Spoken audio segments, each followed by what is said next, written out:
Small Fortress by Shneeble. This is a map that I have already played, but Shneeble asked me to do it again after the updates had taken place. So here we go on Ultraviolence on GZ Doom. So yeah, you start with the armor behind you. This is damaging, so I won't mess with that.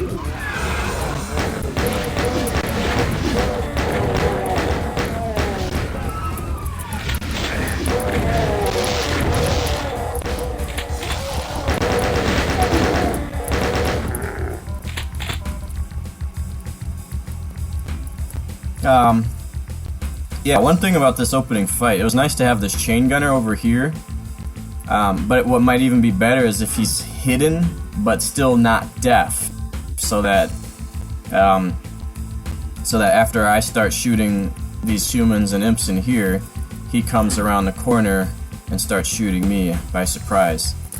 That might be better. This is still misaligned. When you have different heights, but you want to do the same texture, lower unpeg is your friend, and sometimes upper unpeg. But if you just lower unpegged all of these, they would probably align perfectly.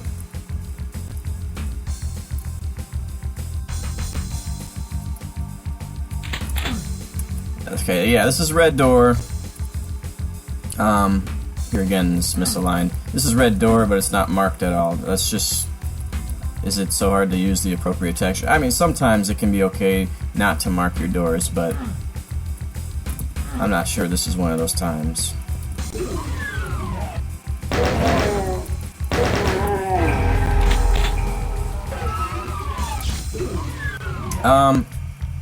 Yeah, so there's a chain gunner right here. Maybe he's not there on easy or something. But give me something else in the secret if I've already got a chain gun. And there's really no way to miss this chain gun from the commando here.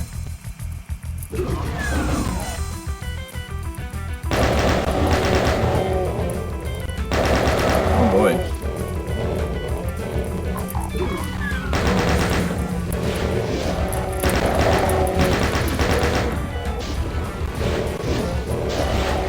Yeah, I don't really have enough ammo for all this, so I'm gonna let them fight each other, at least a little bit.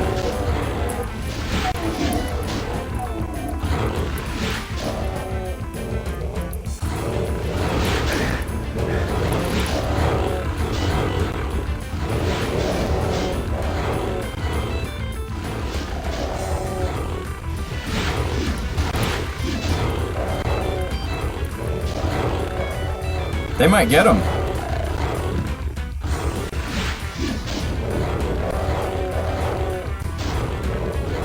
Maybe not.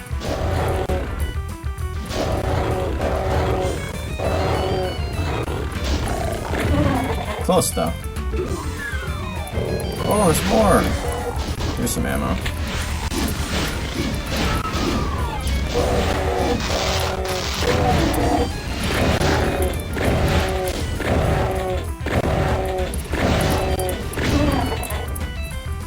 Okay, some more stuff for me. This door is misaligned, the door up here was misaligned, this door is misaligned. Just make your doors be the right length, 128 or whatever. Or, actually I think this one is, it's just not even aligned. There are ways you can, the door doesn't have to be the proper length of the door, but just cut it off in the right place, like cut it off right at the seam here, instead of kind of randomly.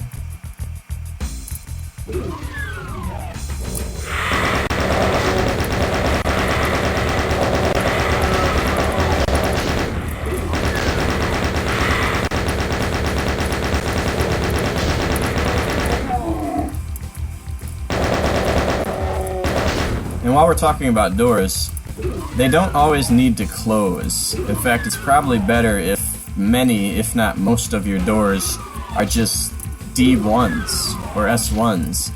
You open it once and it's done. Now, sometimes it can be nice if monsters are able to open your doors, but most of these monsters have been not alerted until you open the door anyway, so why not just make it a door open once it can kind of make fights easier, unnecessarily easier, and kind of ruin flow a little bit.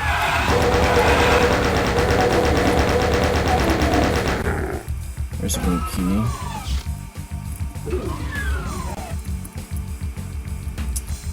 Yeah, I'll probably do a run through at the end and comment more on design and stuff. Here again you have a misaligned door. That's a yellow door, and this is a blue door. Yeah, again, just mark those with the right color textures.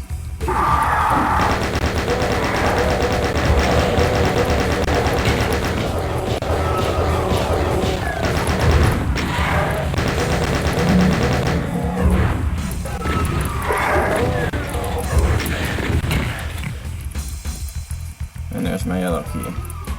And then once again the door closes. Alright, so now I can go in here. Whoa!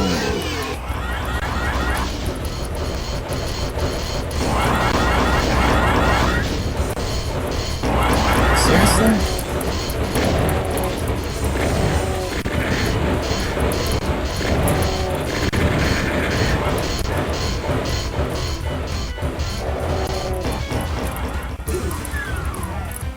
Alright, there's a bunch of health over here. I'll just grab three of those, and the bullets, and hopefully...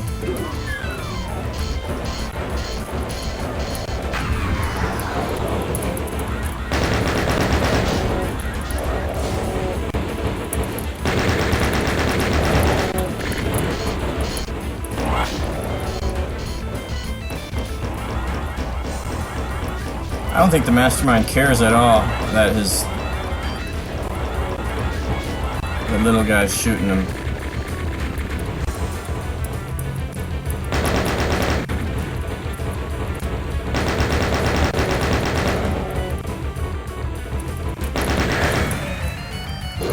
Yeah, I do like that fight. It's pretty fun because you got the dynamic of the hit scanner little spiders. I'm sorry, the hit scanner mastermind with the projectile arachnotrons. So you really do have to get them to fight each other. You're not really gonna have enough ammo. Of course, it's not all that difficult to get the red key and run either, but yeah, that's a pretty cool fight. Alright, I got all the keys, and this was a red door even though it's not marked. That was alright.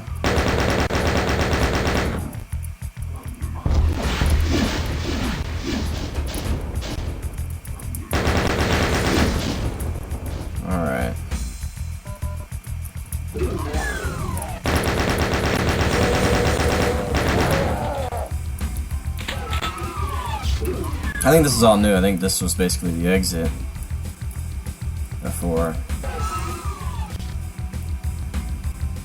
Yeah, this is a weird choice for your stair ledge or whatever you call that.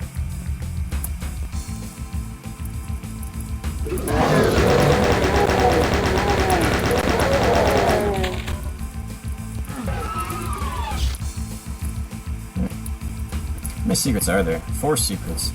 Kind of a pointless room here.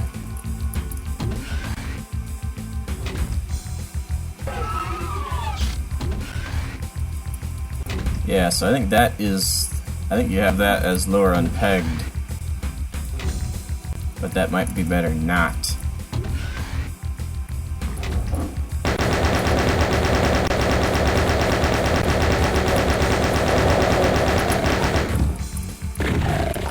that the exit then? Okay, that's the exit. Alright, so let's, uh-oh. I can't get down? Oh. Ooh-hoo. Oh, there we go. Yeah, this is a really tall door. You got the door texture all the way up, so you gotta figure out how to make, like, door frames or door... I don't really know what they're called, but... there are ways of getting around the fact that your room is this tall, therefore your door has to be that tall. There are ways of getting around that. Again, this door is 128 wide, but you've got a little bit of extra. Just make the door 128 wide, or just make the door 128 wide.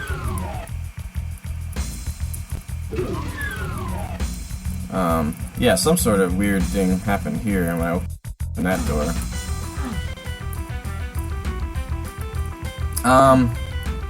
So basically, the gameplay, the combat is actually better than the design in this map. It's not, you know, it's pretty simple. It's pretty basic as far as, oh, you got a red door, can't get in there, so you gotta go in here. You gotta go in here. You gotta get these. Here's 2 more locked doors, so you gotta go in here, get the first key, go in here, get the second key, and then go in here. You can finally get the red key, and you go back and finish the map. So that's fine. That's, you know, that's pretty standard progression. That's fine. And some of the fights are pretty good too. Like in this first area with the chain gunner, again, maybe hide him so that you don't see him. He comes in and shoots you. That might work out well. A lot of monsters in here. This door was kind of a bummer because it closed on me, so I didn't even see the other Cacodemon infighting. You get them to kill each other. Kind of fun. Coming here, I believe there were a bunch of lost souls in here, which was kind of boring to just stand back and shoot them with the chain gun, but and then in here you had revenants, but again, this door closes, you kind of just stand back and shoot them. This really is your best fight right in here, with the mastermind, with just a few arachnotrons that can wreck you in a hurry, because there's some cover but not much. You gotta, as you're trying to get them to kill each other, you're probably going to take some damage because their plasma is fast, and obviously their chain gun is hit scan, so. Now as far as design or detailing and look of the map, it's not great. You've got a ton of this brick. There are many places where it's not aligned, and you know, this is just one huge room with just brick, of strange choice for the ceiling texture, and random natural stuff in here. This ash wall is kind of, you know, this is like a building, right? It's brick, it's a building, it's man-made, and now you got this random ash wall in here, which is also not even aligned, by the way. Why is this stuff growing out of here? Now, I like the way they function, I just don't like the way they look. Not to mention, yeah, it's great that you are avoiding rectangles and, you know, regular polygons sometimes, but who would ever make a building shaped like this? Now, yeah, you can have some odd angles and some non-rectangles, but why is it this? You know, if it's going to be shaped like this, then it should be this ash wall, for example. It should be rock texture, not brick texture, not something that's man-made. Something man-made would never end up in this shape. And it gets worse. This shape, too. This shape is fine. The shape is fine. But if it is, it should be a natural texture, not a brick texture. There's no way anyone would ever lay bricks with these random jagged edges. And then it's the same thing in here. So if you have random geometry, then it really ought to be more of the natural textures, rocks and ash walls and things like that. If you have the brick texture, the man-made textures, then you do want it to be a little bit more normal, like this. This is fine. I mean, this is right angles, but it's not like boom, rectangle, boom, rectangle. You know, this is kind of just a big rectangle, and the start area was kind of a big rectangle, but you can see how that's better than the completely randomness that you have over here. Yeah, I already mentioned the doors. You've got some areas where you see this here. You want to mark these walls as secret because there's something going on here, and I don't know how to get in there, but it's obvious that you can get in there one way or another, or something happens with that.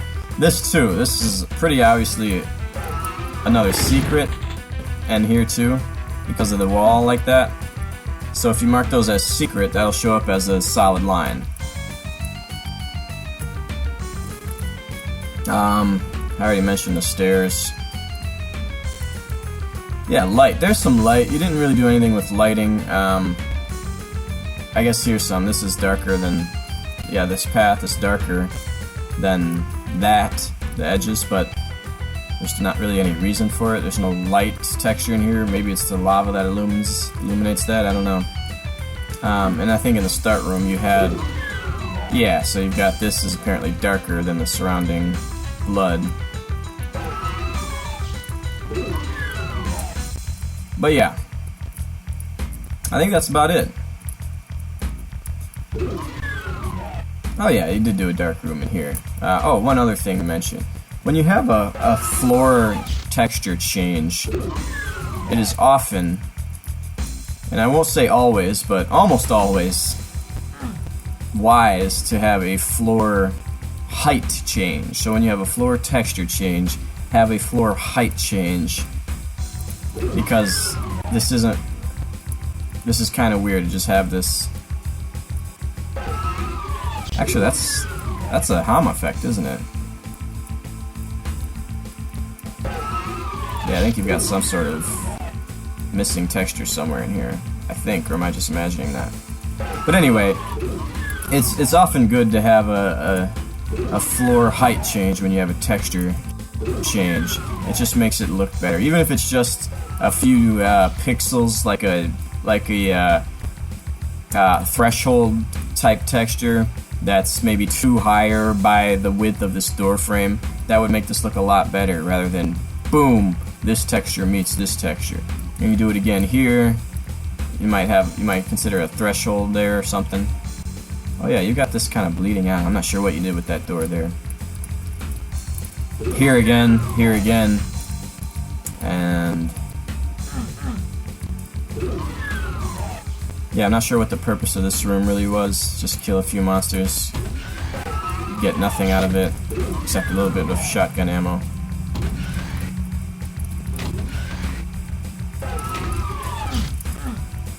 So, even though the visually, the map is not great, I would still advise you to work more on your gameplay.